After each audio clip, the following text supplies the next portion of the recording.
شويت أضلاع زوجي وأكلتها، وفكرت في تقديم لحمه للضيوف. وما زلت موجودة في السجن منذ عام 92 حتى هذه اللحظة. أدعى أميمة نيلسون وأنا مصرية.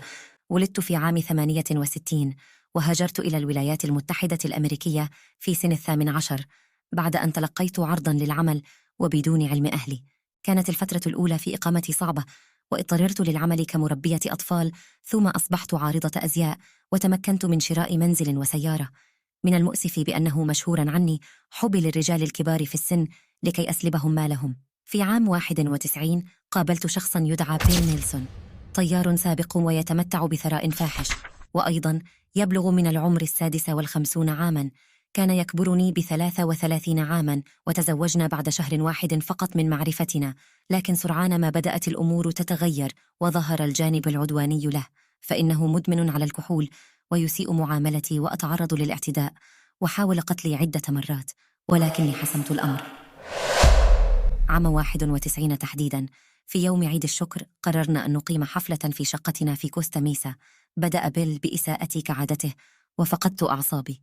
قمت بطعنه بالمقص وضربته بمكواة الملابس حتى توفي. ولم أكتفي بذلك، ألغيت الحفلة وقررت الاحتفال لوحدي.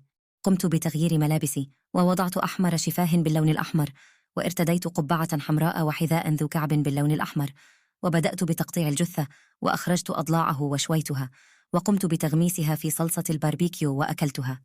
بعد الاستجمام مع نفسي بدأت التفكير كيف أتخلص من جثته الضخمة، فقمت بتقطيع رأسه وشوائه، وفصلت يديه ووضعتهم يطبخون في ماء مغلي حتى أتخلص من البصمات، وخلطت أجزاء من جسده بالديك الرومي الخاص بعيد الشكر وألقيته في النفايات.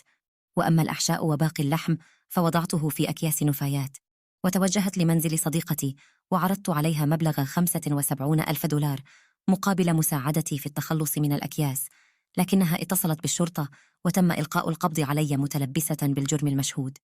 اعترفت بتفاصيل جريمتي للطبيب النفسي الذي أرسلتني له المحكمة، ولكني في المحاكمة أنكرتها وقلت: لقد ارتكبت الجريمة دفاعاً عن نفسي، لو لم أفعل لكنت أنا الميتة. أنا آسفة لما حدث، لكني مسرورة لأني عشت، وآسفة أيضاً لتقطيع جثته. وتم حكمي بالمؤبد.